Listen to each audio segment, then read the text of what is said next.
Welcome to the Worldbuilding Workshop, the companion podcast to the book of the same name.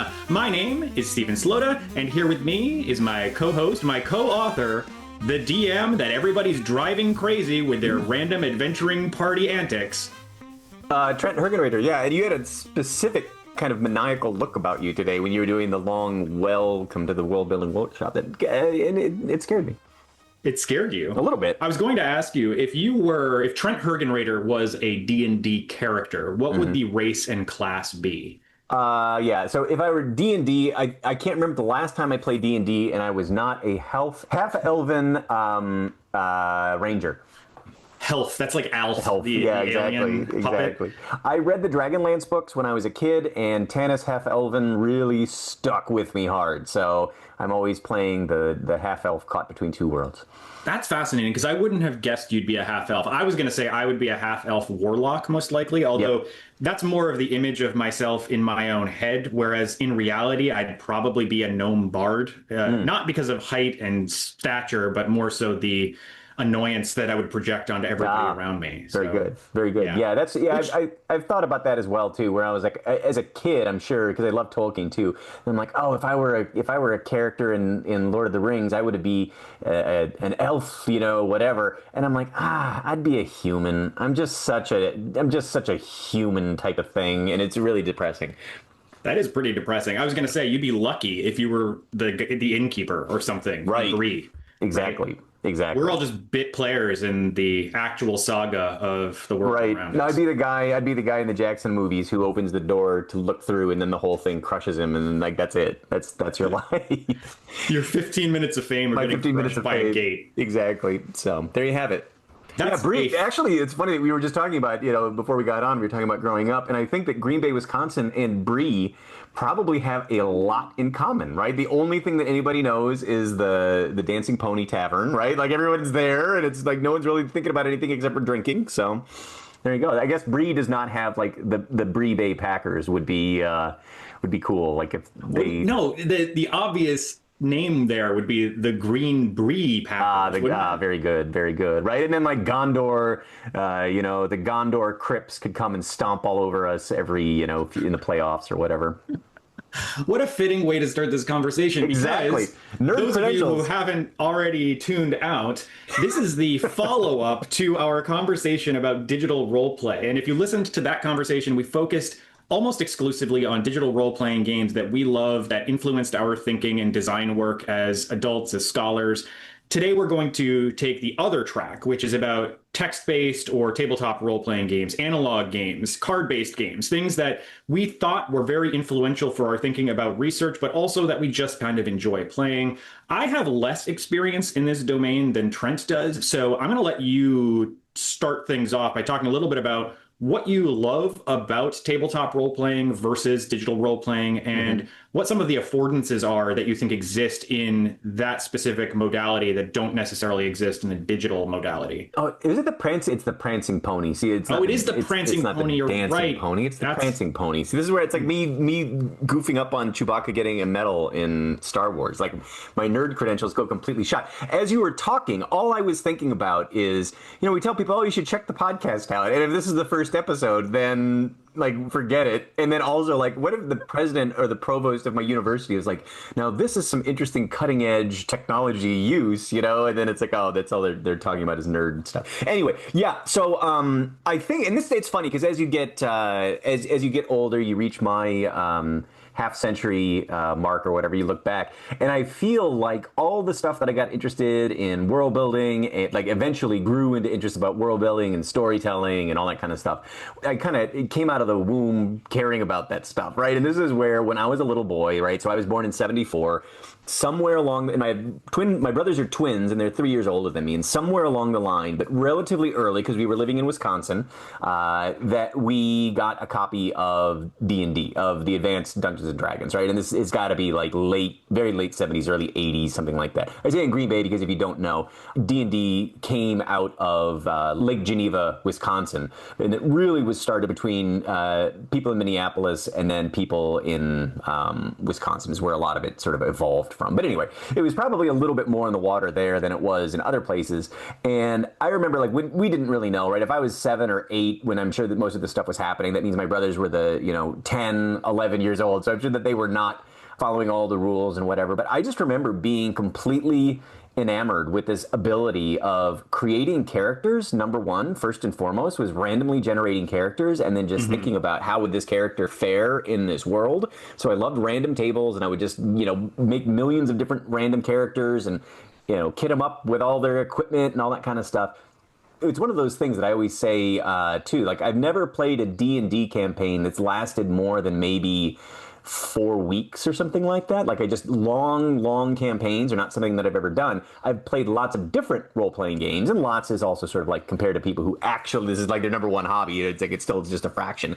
But when we were growing up, a lot of people don't know this either. TSR Hobbies, the company that first published Dungeons and Dragons, they quickly moved on to Boot Hill, which is a Western game, Star Frontiers, Top Secret, all these different genres, right? And the thing that's funny is that they all use their own different systems. So you needed to learn a new system, but then you built your characters differently. And I could spend tons of time just making different characters across all these different systems, and then kind of doing sort of random adventures. Like, I would just, roll up a party and put them, because my brothers were too cool to play with their little brother, and then go on random adventures, and then you get those nat 20s, or you fail spectacularly.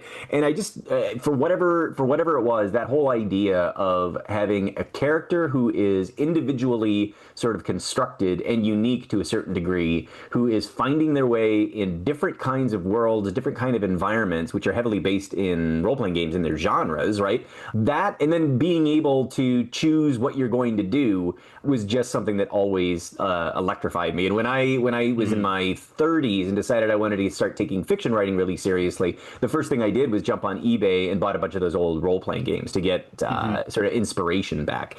But yeah, there's a lot of things that, in terms of talking through this with you, there's a lot of things that I think digital role-playing games do really, really well, as far as that sort of like transmedia jump to a different medium. But the thing that I always like about the tabletop stuff is that it's really just bounded by your imagination, right? Like, you've got the rules and whatever, and you can't just say, if you're playing a digital video game, I want to do this instead, or let's skip past this, or whatever, right? Like, you're always kind of on the control. Your control is limited by what the programmers have put into the game to a certain extent, and we could talk about glitches, and all that stuff, which I'm not interested in. But it's that whole idea that if you're playing the game as, just straight up trying to play it as it was meant to be played, then there are tons of options, but it's not unlimited, where when you're playing with a group of people around the table, it really kind of is unlimited. And I just love sort of that idea of giving you the structure to be able to say, look, if you just follow these rules, you're going to have great material to tell this story. And you don't know what it is. Nobody around the table quite knows what it is, right? There's a general plot outline, but it's a lot of improv, right? And that was just something that really, really stuck with me. And I forgot about them for a number of years. Like, after I graduated high school, didn't play them for a really long time. And then when I got back into it in graduate school, it's like, oh, this is what I've been missing. I should have been doing this all along. But so what's your experience with tabletop role-playing games? I didn't start playing tabletop games until quite late in adolescence, which is interesting because, as I mentioned in the episode we did with Brian Alexander, my hometown was one of the ones that had satanic panic about D&D. So rural Connecticut in the 1980s, there were a bunch of situations where teenagers committed suicide or had some other unfortunate situation emerge. And the town's reaction was, ban the game. The game is the problem. It's the devil's tool. It's causing kids to go crazy and do these horrible things, which obviously was nonsense then and is nonsense now. But I have to think that probably colored the way people thought about tabletop role-playing. Yeah. Like, that when I was a child, that this was a thing that was known in the town. They were trying to pass a law to ban D&D. Wild. It's wild. So, yeah, it was pretty crazy. Because you think New England is not the kind of place that you probably would have seen a religious backlash to it. But it was fascinating because it was a heavily Catholic area. So there was some religious aspect to it. But I just didn't have a lot of exposure to it until I got to high school, and then eventually college is really where I got into D&D specifically. That was the first time that I had a group of people that was around consistently to be able to play. Yep. And then I remember still my first character was named Zancoxus. It was a dragon-born or a dragon-blooded kind of sorcerer. And I remember thinking, wow, this is really cool. I really like making a character. I really like the fact that I can exert this agency here. And that was the first thing I thought of when you were describing playing as a kid.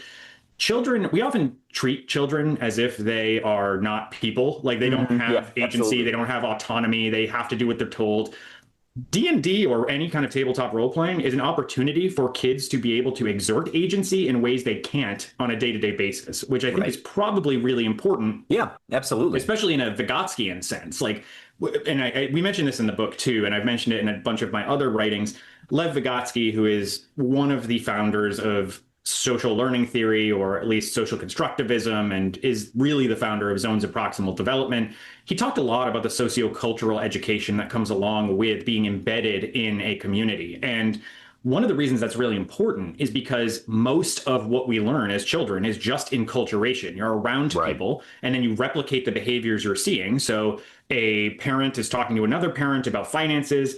The child is going to play house, and they're going to find another kid, and they're going to pretend to be the adults doing the adult stuff. The same way that they might see somebody riding a horse, and they would pick up a stick and pretend they're riding a horse the same way their adult role model would.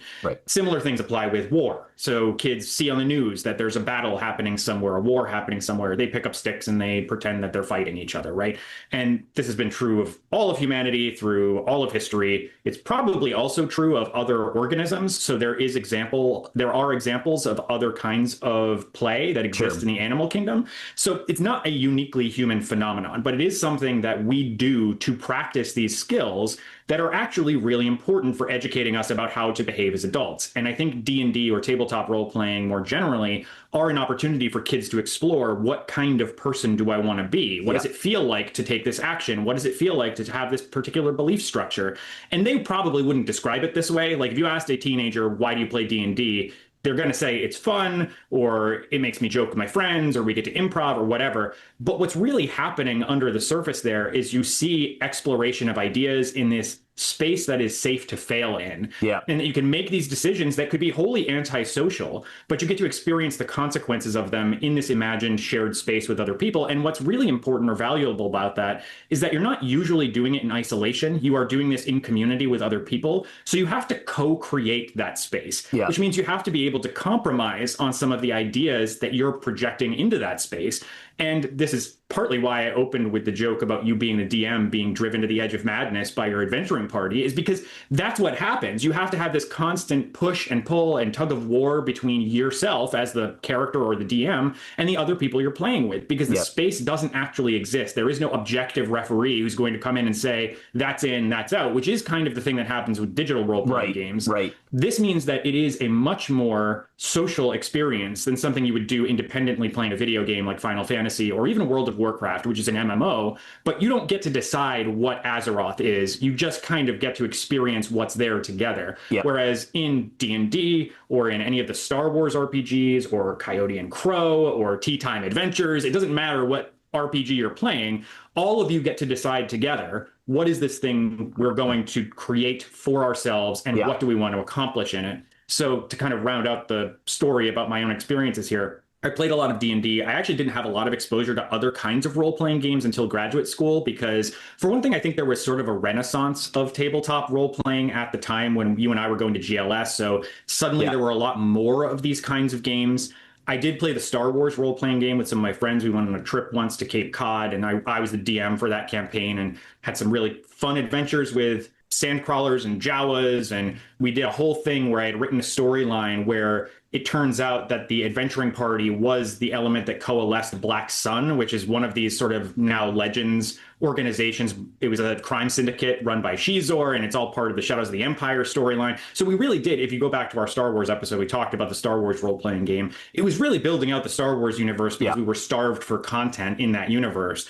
And that progressed to the point where in grad school, I was trying Fiasco. I was trying some of the other games like Vaesen, or these more story-oriented tabletop role-playing games. And that's when I realized that what I really loved about them wasn't even the wasn't the combat elements, it wasn't the mathy parts of it, it was the story part of it. Like I wanted to create a character and I wanted to tell a story with them. And I wanted those stories to be mysteries, or I wanted them to be interactive in some way. And so rather than focusing on the combat parts, which felt kind of, you could just program this. This is not something I necessarily feel like I am interacting with in a way that's meaningful. Although in some cases that was true. I had one adventure in D&D where I broke a goblin's arm and used his own compound fracture as a weapon against him, right? Which is a thing that you can't do in Skyrim, for example. Right.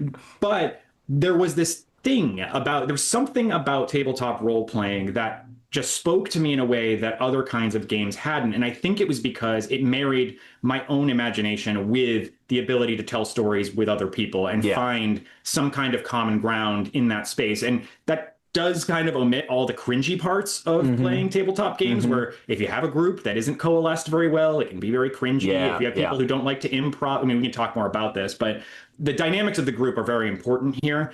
I just wanted to emphasize that it was the group dynamics that I think made me want to do this more. And especially when I got into education, I realized there was a natural overlap between what we were doing in these tabletop gaming environments and what I was doing in my classroom trying to get kids to care about Gregor Mendel. Like there was an obvious way to marry those two things and get them to think more broadly about what does it mean to be a scientist as opposed to read about scientists doing scientific work in a book. Yeah, no, that's great. And that's where, as you were talking, I was jotting down notes because I'm like, oh, I got to mention this. I got to mention this. This is going to be a podcast, I think, that goes by very fast, at least for me, because I love talking about all this stuff. I wonder how much of that moral panic actually is because of that question of you're giving kids agency to make their own rules, to do their own thing, to think outside the box, right? To be bigger than they are, all that kind of stuff. I mean, that's kind of trippy, but it does make me think that is, I mean, that was always the thing. Like, if you can't remember, what's the guy's name?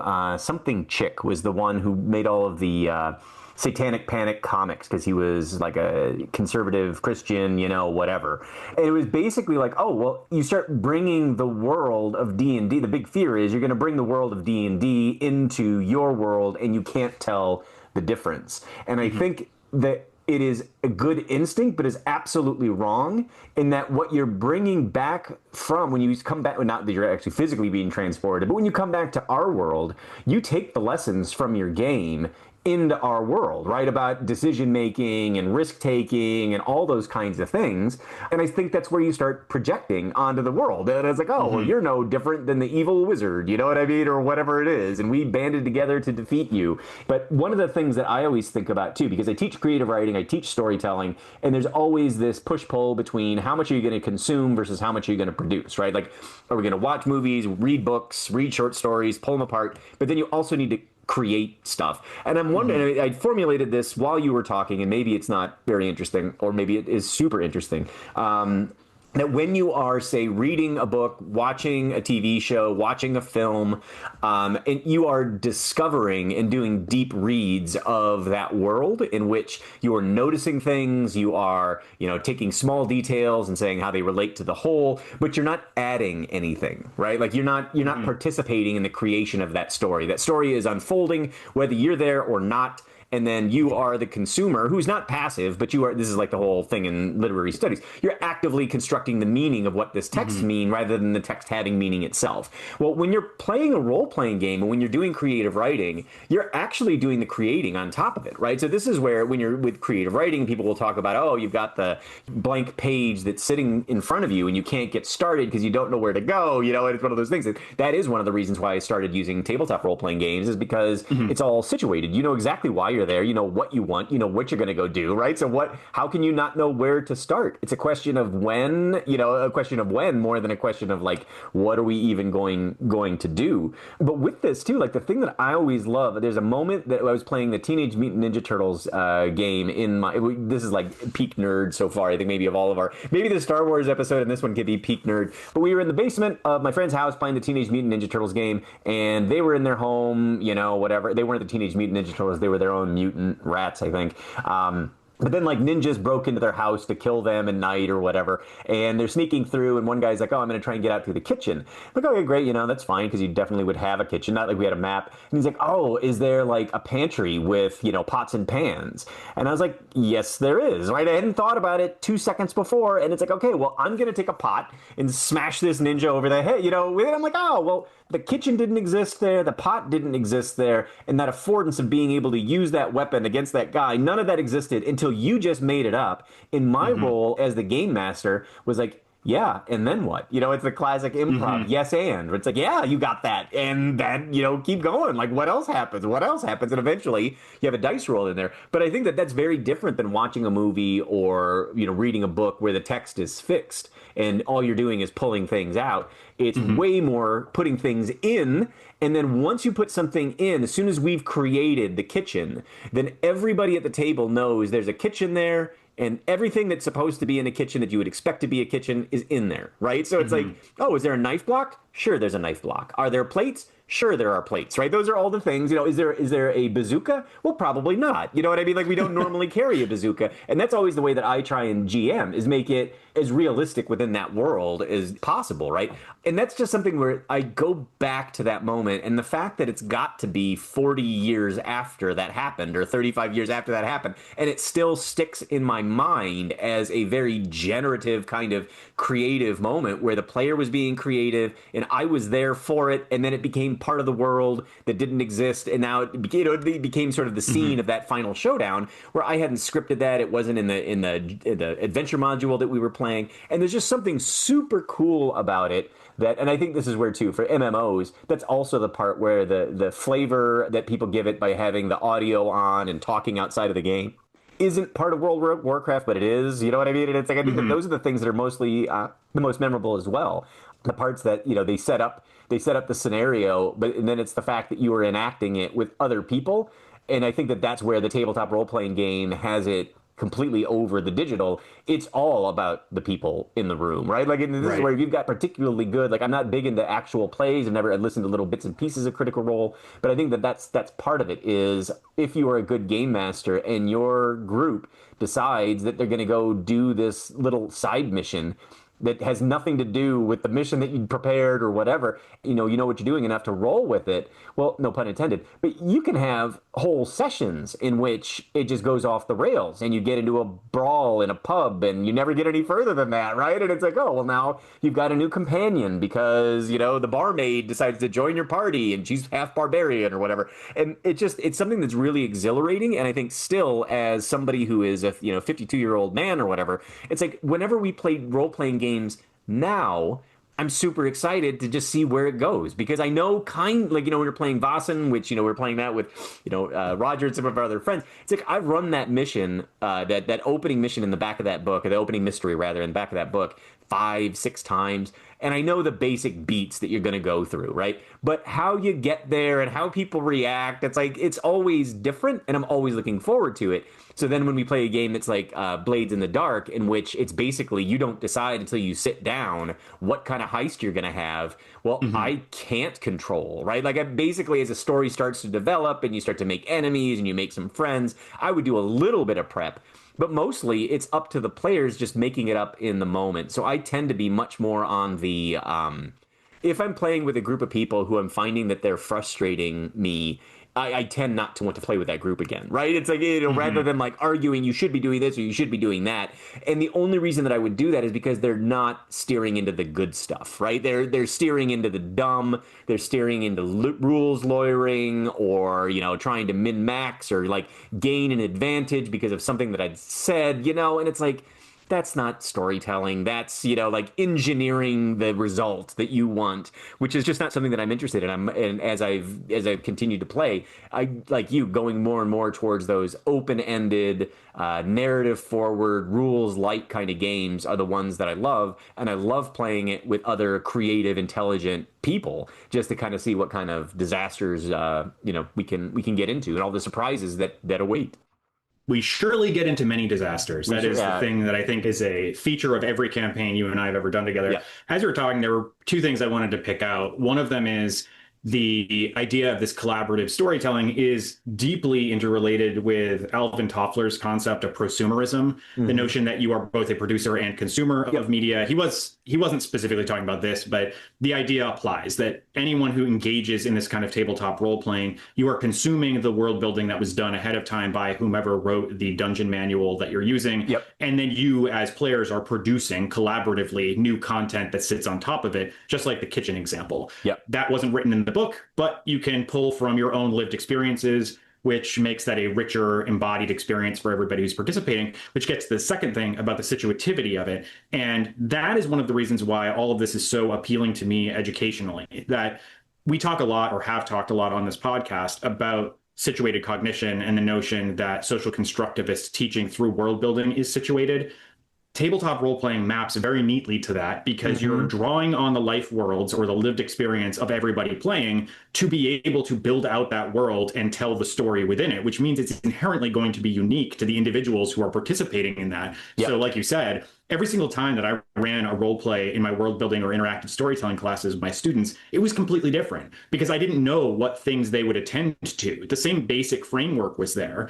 We had the same rule set. We had the same basic character creation process. But every single time they would fixate on one aspect of that environment that I had never considered. And now suddenly that becomes the MacGuffin or whatever that's going to drive the rest of their behavior. The last version of this that I had done at my job at UConn, my students were in a carnival, sort of this dark steampunk carnival, and one of them was in a game. Sadly, it wasn't real life. I wish it was real life, but one of the things they discovered, I'll say, they went into a tent where food was being prepared. One of the characters was a steampunk robot who was preparing the food, and one of them said, "Well, could there be a jar of noses that's just on the wall behind him?" And I'm like, "Sure, why not? Why wouldn't there be?" And it turned out that this robot had just been collecting people's noses and would use them, put them on his face to take on a new persona. And so that creates this interesting interrelationship between the player characters and this other character that's being played by the way that I did it. I was not the only DM. I had some like co-DMs with me. So one of them was portraying this character. And that ended up becoming the focal point of the story, was collecting noses. And like, why? And I didn't know that was going to happen. I couldn't have possibly predicted that that was going to happen. It was just something that emerged in that particular context with those particular players. And I think one of the things I struggled with when I initially started doing tabletop role playing was thinking, if I'm the dungeon master or if I'm the one guiding this, I have to come hyper prepared, over prepared for whatever's going to happen. I have to have all the potential enemies listed out and all their stats, and I have to have planned out a map that's everybody's going to follow. I had to relinquish control, and this actually became a really useful parallel for what it is to be an effective teacher. You have to come into the space and say, I am not the center of attention here. I need to listen to and react to everybody else. It's very much the sage on the stage to the guide on the side. You're like if you are a sage on the stage. Well, exactly, right? You're there to monitor and sort of steer maybe a little bit, or persuade or push or create options is probably the best way to put it. Create opportunities for action.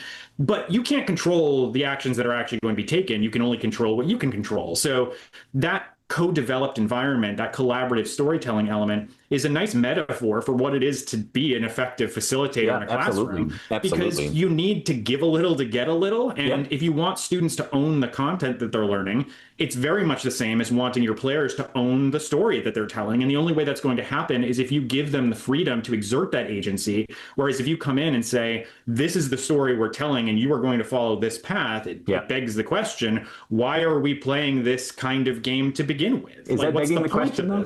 I think it is. Isn't it? No. I think so. But no, Roger's going to get all of it. No, I wanted to throw in here too, like a couple, like I always think, oh, these are not all sort of my ideas. There's an article, and I can't remember the name, but we'll get it in the reference list when we put it together, by Jessica Hammer, that talks about the different layers of narrative, and sort of how much flexibility and sort of agency there is at each one of these levels, where it's like the published book, well, you can't change the published book, but then there's a level in which you can, right? I mean, like the physical published book won't change, but then the way that the GM chooses to interpret that, and then, you know, the players have a variety of different things. So that's like a great one. And then Jennifer Growling's book, The Creation of Narrative in Tabletop Role-Playing Games. One of the things that I love about that book is in either the foreword or the afterword, I can't remember which one, she said that one of her advisors said that they didn't think that she had a book in her yet, which is such a thing for an advisor, faculty advisor, to say to a PhD student, and I love it. And it's a really good book, and it made me think a lot about all of these kind of questions about pro-social, and like, how do you work together? And there is, like, if you want to just come in and destroy a tabletop role-playing game, it's very easy to do, right? Like, you're just going to not agree with anybody, and you're going to just go in your own way and blah, blah, blah, blah, blah. And it's like, that's a drag, right? And it's much more about, generally speaking, much more functional groups are trying to sort of like feel around, like, what is it that other people want to do, and like, can we go in that direction, and all these other kind of questions, and the narrative that emerges from that. So this is where, like, for example, Curse of Strahd is I've not played it, but it's a very famous D&D 5e campaign, right? I mean, it probably goes back before then. I don't even know my history of D&D that well, but you get 20 different groups that all in their group play Curse of Strahd. They're going to hit all of the story beats in the same way as they go through that module, maybe not in the same order, but it's going to be a completely different experience. And I wouldn't even sort of hedge on that bet. Completely different based on who you're sitting around the table with, what those players want, the way that they approach it, right? And I think this is also where, when we're talking about video games and we're talking about, a popular video game, or you're talking about tabletop role-playing games, if you are, and I get into this a lot where students start telling me about their great campaign, and I'm like, this is a really boring, you know what I mean? Like, I don't really need to hear about it. Like, it is very much a, kind of had to be there kind of moment, right? It's like, I wasn't there and I don't really care. But on the other hand, there are these moments where it's like, oh, well, that moment in, say, in a digital game, in Fallout, where you go to Megaton, right? Or, and you have these options, and I took these options. And it's like, that becomes a different conversation because we're sharing a common experience, right? But if you're telling me about, some game that you played that I have no idea, and you're talking all about the world and all that kind of stuff, but there are those moments in those games in which it's like, oh, well, what did you do when the king gave you the ultimatum? Like, what did your group do, right? And then it's like, it's an assessment of sort of what people decided they were going to do in that moment. And that's where what I'm doing in my classes, this goes back to the question of the jar of noses as well.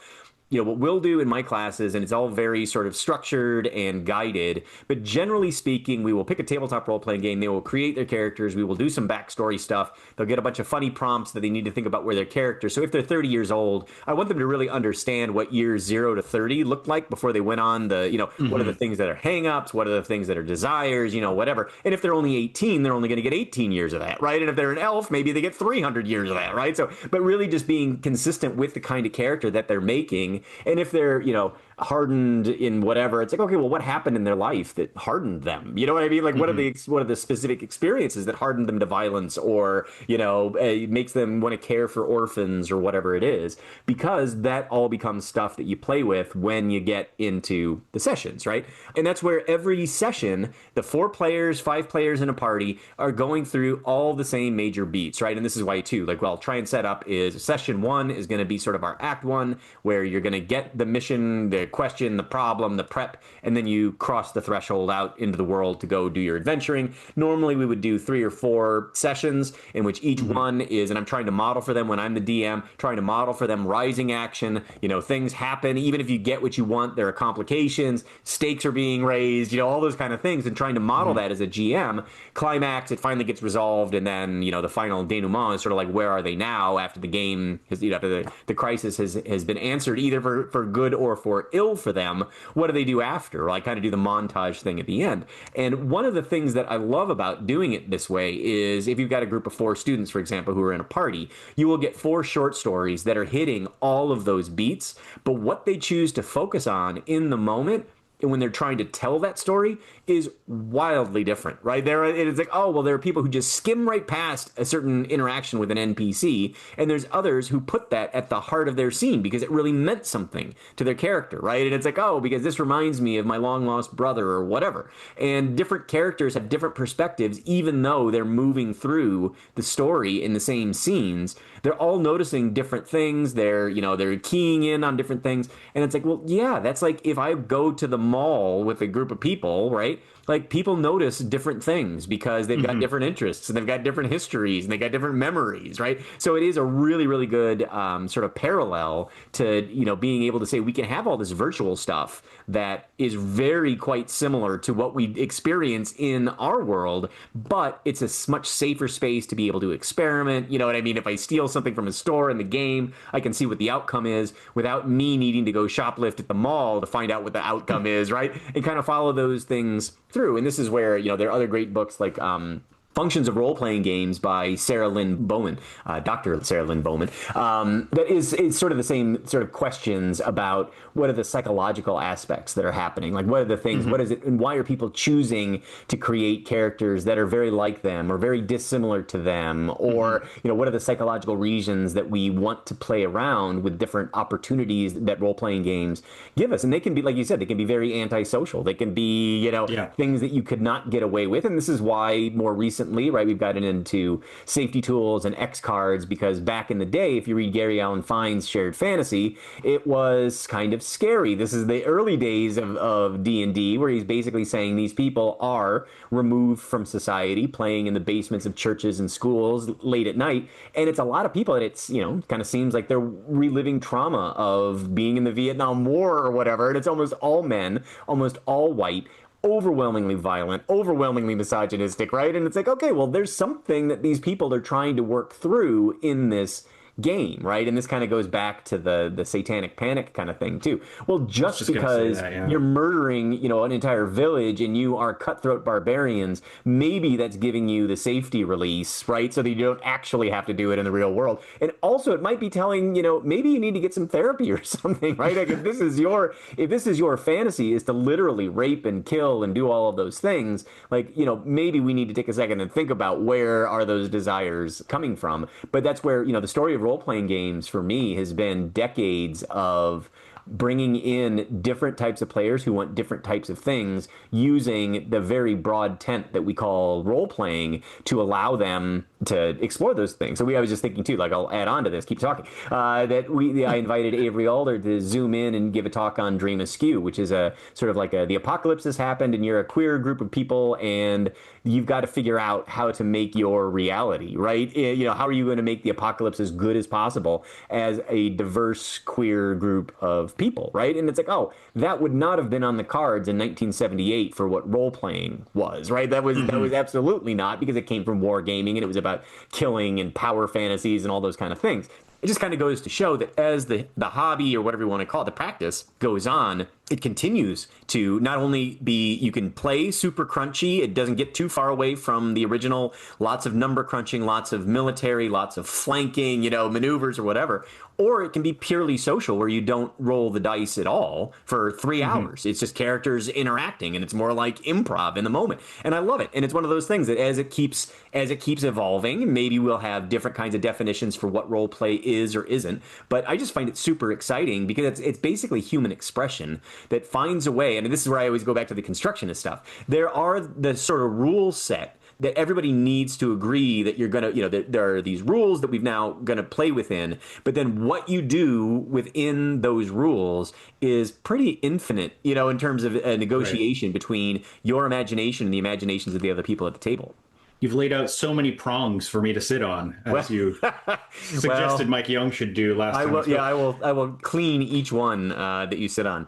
I appreciate that. We like sterilization here. So the main thing that I keep circling around as you're talking, I mean, there's obviously a lot of different interrelated themes, but the one that I keep coming back to is intentionality. And in our conversation with Mike Young, he talked a lot about the relationship between human cognition and generative AI or agentic AI, and the biggest differentiator being the way we form goals or intentions, and that humans have lots of different kinds of competing intentions that emerge in different ways depending on the situated context in which they're emerging, whereas an agentic AI doesn't really do that. You have to tell it what is the intention before it does a thing, and then it responds to the thing you told it your intention was.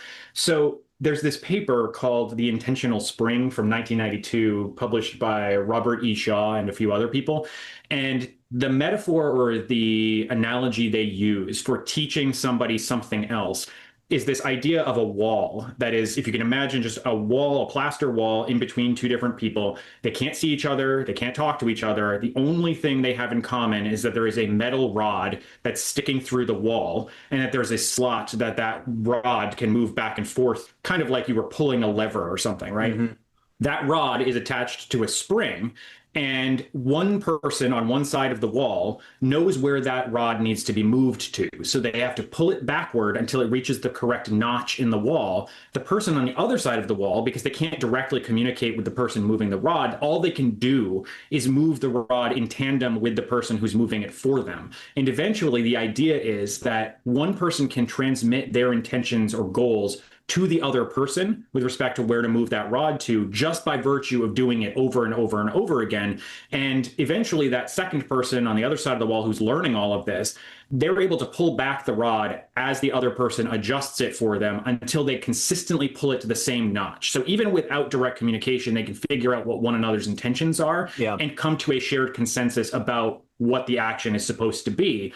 That is a really good model for how tabletop role-playing works and how you can transmit ideas through a social group, because everybody participating is projecting onto the world and taking away from the world everybody else's intentions and trying to figure out, what are we trying to achieve as a whole greater than the sum of its parts? You know, each of us has our own individual intentions by rolling up a character and trying to play it in this space, but what are we trying to do together?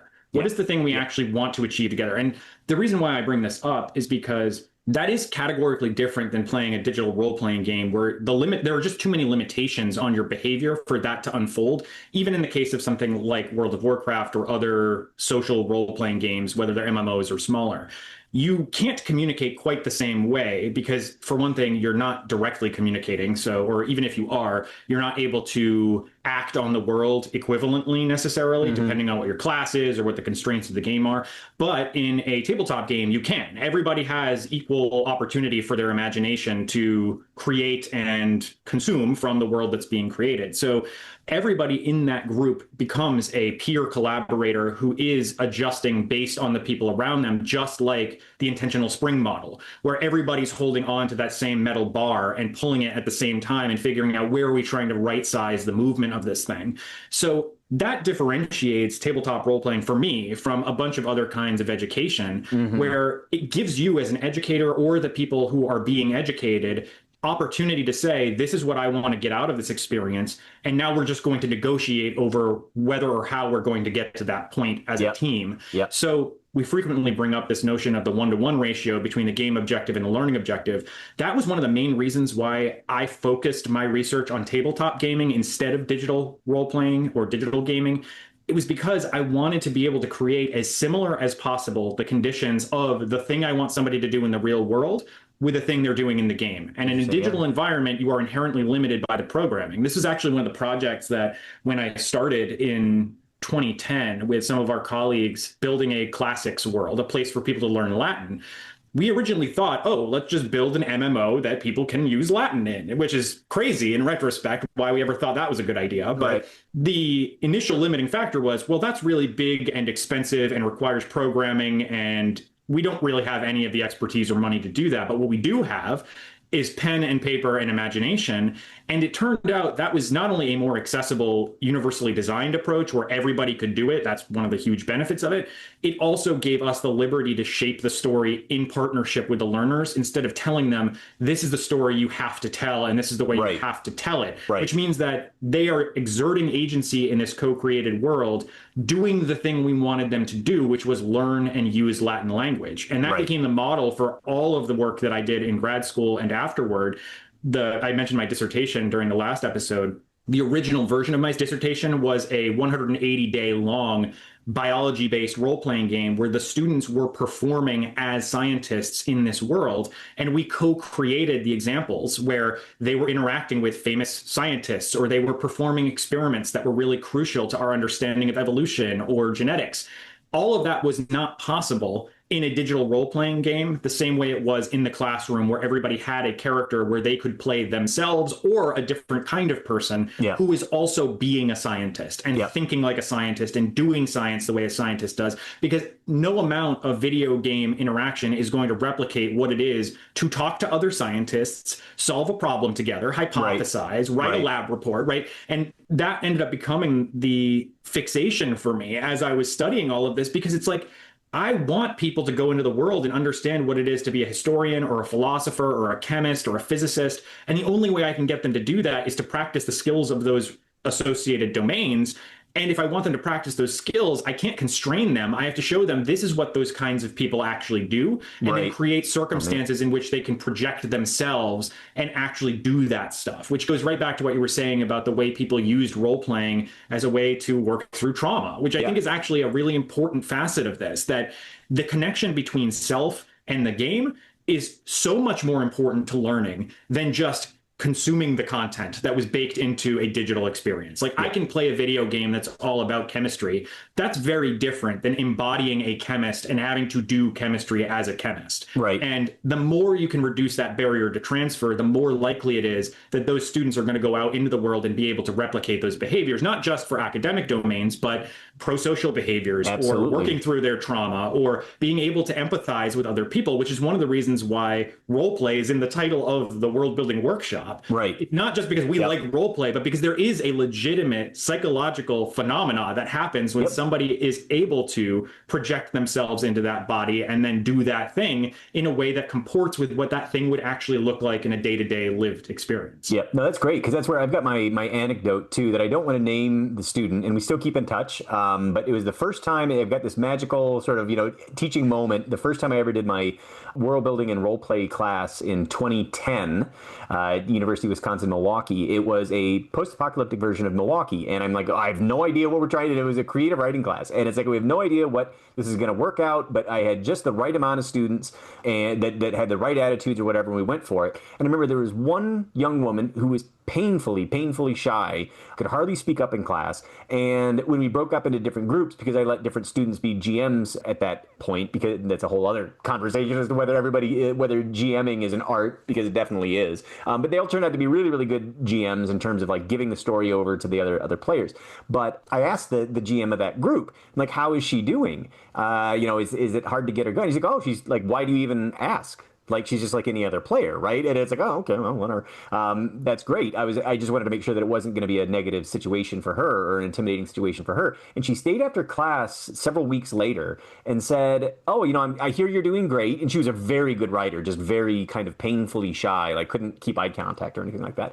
And she said, oh, well, when I'm in that session, I role play as my character. I just stay as my character, and my character isn't afraid to talk to people, right? So I can talk to people. And I'm like, okay, well, that's crazy, right? Like that's an interesting thing. And then she said, as a matter of fact, I went into work. I think she was working at the Gap at the mall or something like that. And her manager was out sick, and she was the next employee who'd been there the longest. So they made her manager for the night.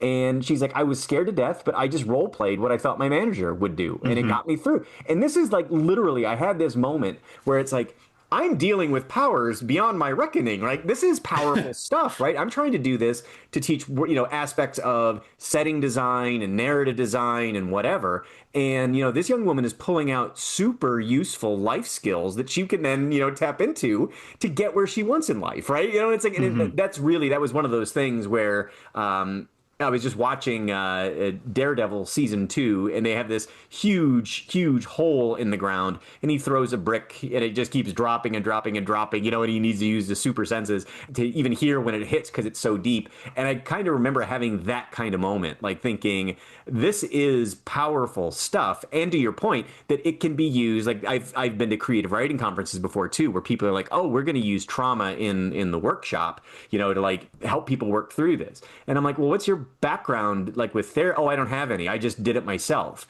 And it's like, you need to be really careful. Like you can, and we've talked about this. We wrote about this in the book. Role playing can have very deep impacts for good or for ill, right? It can bring up bad things. It can put people into antagonistic, and that's where I started realizing I need to be a little bit more careful in how I break up groups, and start bringing in safety tools and all those kind of things, because it can be traumatizing for something to happen to this avatar, that is, if people are sexually assaulting or doing whatever in the game, that is, it's not the same as an actual sexual assault in our world, but it can have that psychological trauma of having something done to you that you didn't want done. And this loss of control of this character you've invested in can be traumatic, right? So it's like you also got to be a little bit careful in the ways that, when you're managing. And I think, again, this is one of those things that, to go back to the sort of the Daredevil, it's deeper than I would have ever imagined. The more we learn about it, the more we research it, the more we get people in education involved, right? And analyzing the way it is that different kinds of people play these games, we just keep learning and keep learning and keep learning, because people keep changing. This is one of the things that I always think about too with education. Just the situation, world building, the situation that people find themselves born into and raised in is always changing, and it's always different. So you need, like, people who are playing D&D today play D&D very differently than they would have back in the 1980s. That's worth studying, right? That's worth observing and studying, and then wondering why. Why do people have a different approach? Why is it that the key to the growth of D&D has been sort of the democratization rather than the rules lawyering, right? Like story forward, and maybe you're just really into vampires, or maybe you're into, this little niche genre or whatever it is. And it's cool because it's been neglected for so long. It's only, role-playing games are only 50 years old, right? Tabletop role-playing games, as we accept them to be, sort of the D&D model, are only about 50 years old, and not well studied for the vast majority of that time, because it was like a nerdy thing that people were doing. So it's really exciting when you see the ways that different aspects of role-playing have now been studied, and then people saying, oh, well, when therapists are working with patients, they'll often have them do role play, or before they deploy troops into different environments, they may have them role play interacting with people who they would react to similar, cultures and customs of the people where they're going, right? And it's like, oh, well, if you can start connecting those things, then we've always been doing it, and like we need to redefine what role play extends to. But the tabletop role-playing game is sort of the offshoot, and like you said, universal design. It is not hard to get anybody. I mean, this is where too the crunchiness of the rules, and the math and all that, and the different dice and whatever. Like the games that I'm the biggest fan of right now are like Vossen, the Free League games, Powered by the Apocalypse games. You need some D6s, and that's it. You need D6s and an imagination, right? And the rules kind of take care of themselves, and the GM has an enormous amount of leeway in just being able to say, we're going to ignore that, or that succeeded, or I'm just going to make that an automatic success, because it's good for the story, right? Like often really, really sticking to the rules as written is not going to get you the game and the story that you want.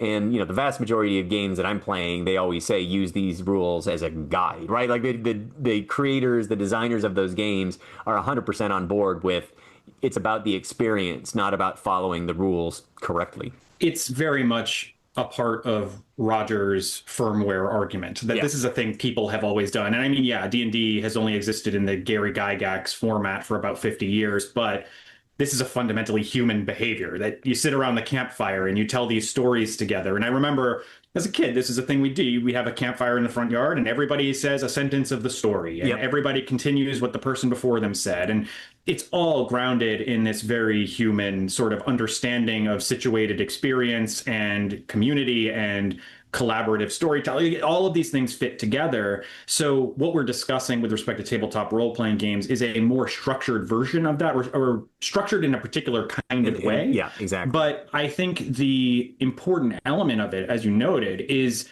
you're getting people to express something about themselves, explore identities, figure out who they really are and what they want to be, as well as work through the things that they think about, they care about, they believe in or don't believe in, and try to basically understand the world around them a little bit better from other people's perspectives, which is interesting because early on when we started recording this, I was thinking about the Carl Sagan book, The Demon Haunted World, and how he talks about in that book the idea that humans fundamentally will see things in shapes. Pareidolia, I think, is the name of the condition or predisposition where you see faces. The lay term is faces and stuff on social media where they post a light socket and it looks like a face, right? So he talks about that. He talks about how humans have always been predisposed to seeing demons or ghosts or whatever, because our brains fill in gaps when we don't have understanding to try and make sense of reality. And Dungeons and Dragons or tabletop role-playing games are just an extension of that same firmware argument that Roger was making, that we're using these stories to make sense of reality so that we can get through the next day and put our pants on and keep doing what we need to do to stay alive. Not wearing pants that day was another. Or not wearing pants. And so when it comes to why do different people play games, how do you organize them in a safe fashion? I think a lot about the fact that not only are we predisposed to do this, but also the kind of education they provide us is universal. And that's why you kind of have to be careful about how you implement it, because that education can be for good or bad. You can teach people to behave in ways that are pro-social or anti-social, and structuring your group so that you know where are the boundaries of what's acceptable versus not conduct is basically the only limitation on any of this, that you can utilize the games based on the intentionality of the individual and the group, but you need to constrain that based on the interests of the group as well as the things that that group is seeking to get out of that particular experience, which is why often if you're in diversity training, you'll do role plays. If you're in a job interview, or maybe you've done some role play before the interview to practice the kinds of things you're going to say, all of that is of a kind. It's not like there's a big difference between D&D and practicing for your job interview versus practicing the skills that are supposed to be deployed in a workplace DEI training. Like all of these things are identical to each other in principle. And the question is, how are we scaffolding that behavior in a way that's productive instead of reductive or counterproductive, I think. And that's the job of the teacher. So if you're in the environment where you're world building with a group and you're role playing with your students, or you're just even doing this with your friends, you want to think as the dungeon master or game master, what am I trying to cultivate? What kind of experience is the group looking to cultivate, and why are they trying to do it that way? And even if you don't have explicit conversations about this, which I think you should, especially if it's an educational environment, because you want people to reflect on their behavior and why did they make a decision that they did and how did they feel about that? Right. This all comes back to the sociology research that Mike Young was talking about with respect to how people project their behavior onto objects or characters or avatars that aren't real, but give them the experience of reality. That if I'm playing a D&D campaign, my character is me for all intents and purposes. The bad things that happen to them feel like bad things that are happening to me. It's the reason why you don't typically want your character to die in a campaign, right? And it's much harder to cultivate a sense of belonging or community or some kind of productive learning in that context if you haven't all kind of come to an agreement on what is the intention of this experience, and are we going to execute it in a particular way that's going to fulfill that intention, which is the reason why I keep mentioning the 1-to-1 ratio thing, that you really need to think before going into a tabletop experience, what are we trying to accomplish and how am I going to make sure that is accomplished in the way that is most conducive to getting the outcome that I want? And that speaks to the house ruling that you and I have talked about before, that the house rules are meant to accommodate for those changes of intentionality of a given group, because there is no such thing as one size fits all for every single kind of role-playing game, for every single kind of person or every single kind of group. The entire benefit of doing this as tabletop as opposed to digital is that you can house rule literally everything to fit your context. And that's the main reason why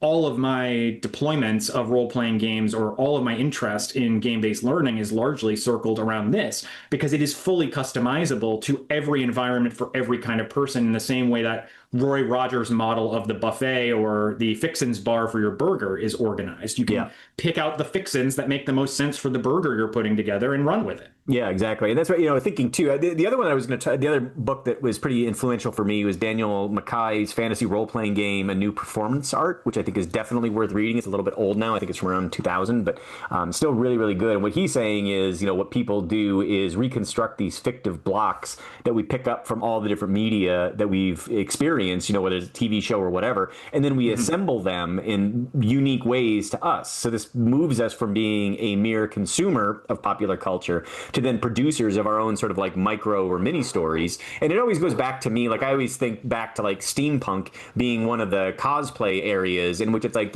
that's where there were people, Black people, Asian people who are like, we never see ourselves represented in steampunk.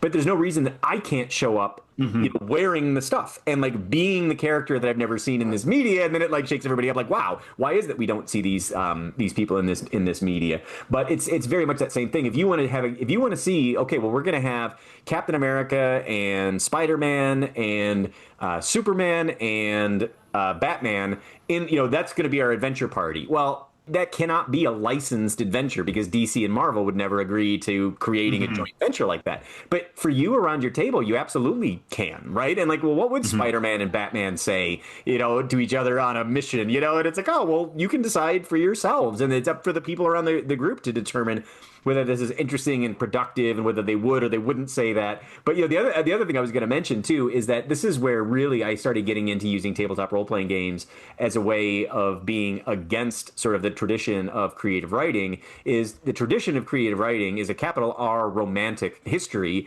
in which you are a tortured artist who have something to say about the world, and you need to withdraw from society and go up into your attic and light a candle and torture yourself. And if you're lucky, the muse comes down and gives you, sings into your ear, and you're just transcribing, whatever. And then you come back into society with this fully created work that is genius, right? And it is very, I don't know if it's antisocial, parasocial, or something like that. I don't know what it would be, but it's basically like you are the genius, you are the creator, you are the one who the muses talk to.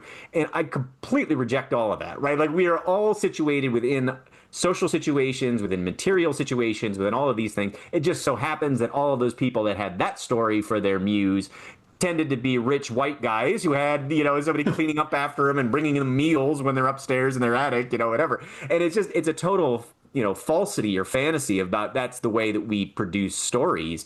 And most often we produce stories through interactions with each other, and you're telling stories. And this is where I also say stories are actually quite easy to tell. People are doing them all the time. People tell stories really badly, right? Like get to the point. Like, okay, so you caught the bus and you took it to work. You know what I mean? Like, what's the point of your story? Well, they're still telling a story. They're just not telling it very well, right? They're taking too long over the board, maybe like I'm doing with this anecdote, taking too long over the boring parts and not cutting to the chase. But that's another thing too that I find super useful in using tabletop role-playing games to teach creative writing is there is a lot of dead time that is not interesting that happens, and it's sort of the difference between whoever was Ian Forster, I think, said that the difference between story and plot, right? The king died and then the queen died is a story. Those are a chain of events. Where the king died and the queen died of grief is a plot, where it puts, like you'd said, intentionality. Like what is the causal relationship between these two things?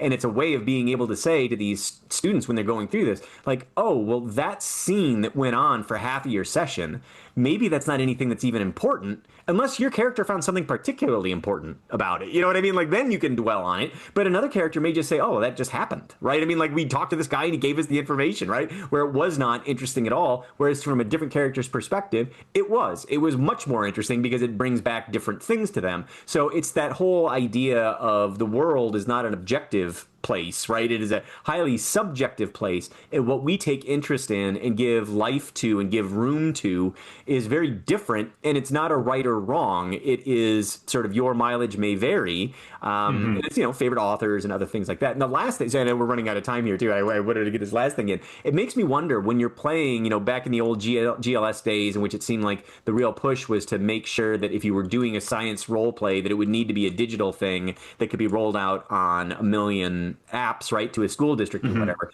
And it really makes me wonder how much of that is learning or indoctrinating people into this is the way you find it, because in a digital game you cannot get to that next level until you do the thing, until you've met the checkpoint, whereas in a tabletop game, well, there is the authorized way, right? But then there are lots of unauthorized ways that you could also get around it, where, again, if you're at the table and you just all agree that it's within the realm, it's within the parameters of what's possible within this game, well, then all kinds of solutions become available. And whether we're not unintentionally, by doing the whole digital thing, unintentionally narrowing what people may think, they may think that there is a right way that a physicist would go about solving a problem, or a biologist or an archaeologist, as opposed to having a toolkit, which is the actual way that people do it, right? It's like you've got a bunch of different methodologies, and the key of being a good professional is knowing what tool to use or what method to use in the right moment,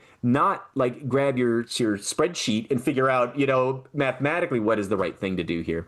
Coincidentally, that was basically what you and I were talking about before we started recording, in terms of our own careers in academia and knowing the difference between the people who understand their domains as inherently interdisciplinary versus the people who see them as siloed. And so the physicist who only thinks in terms of physics is not going to understand the world in the same way as somebody who understands all the domains as being, loosely connected to each other, or at least interacting with one another. And maybe this is a crummy place to drop this, like right at the end of our conversation, and maybe it's self-evident to say this, I don't know, but one of the things that makes tabletop role-playing so valuable is because it's inherently participatory in a way that other kinds of learning are not. And so the anchored instruction model from the Cognition and Technology Group at Vanderbilt with their Jasper Woodbury series, that was designed to have an ill-defined story that would have ill-defined outcomes, because the goal was to look at how do learners project onto this puzzle their particular brand of solution based on their life worlds or lived experiences. And there is no quote unquote right answer. That was actually the entire problem with the implementation. And we can talk about the epic fail paper another time, but basically everybody turned that open-ended word problem story into one defined answer that could be deployed on a spreadsheet for the purposes of quantitative assessment. And that's very, very different. I actually used this as an analog the other day. I just saw the Backrooms movie, Kane Parsons' Backrooms A24 movie. And I kept thinking about what is it in that movie that feels off to me? And I don't mean off in the unsettling way or the horror vibe way. More, why does this not speak to me the same way the original YouTube shorts did? And why is that different than playing video games like Superliminal or Portal or Stanley Parable, all of these kinds of liminal coded types of unsettling horror? And that's kind of what I settled on, is it's a perspective issue and a participation issue where I can exert actions that reflect my intentions in these spaces that are interactive. So when I'm playing Portal or I'm playing Stanley Parable or I'm playing insert game here, I actually am the character who's making these decisions, who is acting in this environment. If I switch to watch the original Backrooms YouTube series that Kane Parsons created, I am directly bearing witness to the found footage that somebody recorded in these back rooms, right? So I am participating in that in a way that is kind of akin to playing a video game. I am the avatar who is watching that found footage, which makes it more real and scary to me because it feels like I'm the one who's participating in this act of, or you can almost call it an alternate reality game. It's discovery, right? That compared to the Hollywood style film kind of falls apart because the Hollywood film is me as an audience member watching the people who are bearing witness to the thing that's happening in the found footage. So it's basically going from first person perspective all the way to third person distant. And the further you creep back in scope, the less personal it feels, the less agency I can exert, and the more it's just something being talked at me as opposed to me feeling like a participant in that. And I think that's a really good analog for what we're describing with the digital role-playing game environments versus the tabletop ones. In the digital ones, you're still a participant, but you're more removed than you are if you are directly taking the action through improv with a group of people and negotiating meaning on an unfolding emergent basis. That's something categorically different than having a story world prescribed to you and then acting within somebody else's imagined reality. Exactly. You are the one imagining the reality. You are the one dictating the boundary constraints of that reality. And so anything you can imagine, from the best thing in the world to the worst thing in the world, can be incorporated in there based entirely on whether or not you want it to be there. And if you're an educator, your job is to then figure out, where do I insert the learning objectives, or how do I align my learning objectives with that world that we're co-creating, so that when my learners get out of this and we talk about what did you learn or why did you behave in that way, they're going to be able to see the direct connection between themselves and lived reality in a way that they wouldn't if they were playing that science game app that's on their iPad. Because nobody's doing that reflection with them. There is no ill-defined problem to solve. They aren't projecting their life worlds onto it. But in a text-based role-playing game or a tabletop role-playing game, it is them. It is for them. It is by them. They are the prosumer. They are the one who is exerting that agency and autonomy and figuring out, what does this mean for me personally, instead of what was the authorial intent of the person who created this environment for me to play in. Yeah, absolutely. And that's where, too, we can end on this note, because this is also where I've discovered over the years, thankfully for my students or whatever, that this is where, the transmedia aspect of playing a tabletop role-playing game and then trying to capture it in a short story, I always say, say, like, hey, look, here's the thing, is you've got lots of material, and a lot of it is going to need to go, right? You can't write a short story that is going to have every single detail. So it's about intentionality. It's about what are the things that are most important for your character. And the 4 different characters or 5 different characters are going to find different things of interest, right? So those are going to necessarily be interesting. And then the other part is, like I was saying before, no one likes to hear about your D&D campaign, right? It's like you got to tell a story in the ways that short stories are interesting, right? And it is a media adaptation from the tabletop where you've got the personal experience and you've got, you know, the dice rolls and all that kind of stuff that were exciting for you when you were there, but that doesn't matter to somebody who is reading a short story. And then I say too, like if you're making a short film about this, if you were going to make a comic, you would need to take all of the tools that make short films great and comics great to apply it. Some of those transfer across different forms of media, but other of them are completely media independent or media dependent, right? Like you don't have a soundtrack in when you're writing a short story where you may have sort of the score going on while you've got a film going. So those are the kind of things too, where I say, hey, look, I'm not the person who is the expert in all these forms of media, and tabletop role-playing games are kinds of stories that emerge in all of these unique ways, but it's something that unless you're watching it in the moment, like a Critical Role or something like that, hearing it secondhand isn't compelling, right? So I'm not trying to teach you to write not compelling stories. I'm trying to teach you to write compelling stories. And the key to that is being able to figure out where the sort of the beating heart is. And it's always within characters, motivations, perspectives, and the unfolding world is what you're learning about, right? It doesn't matter what form of media, right? That's generally the way that sort of good stories work. It's not how do you record your role-playing game and then share it with the world. It's like, how do you have this experience and then transmit that as a story to other people in whatever form of media that you've chosen. What we've chosen is to portray ourselves as 2 ding-dongs with a podcast. Two ding-dongs with a podcast, right? This is a long one, which I kind of figured it might be. But anyway, I get super excited talking about this as I do.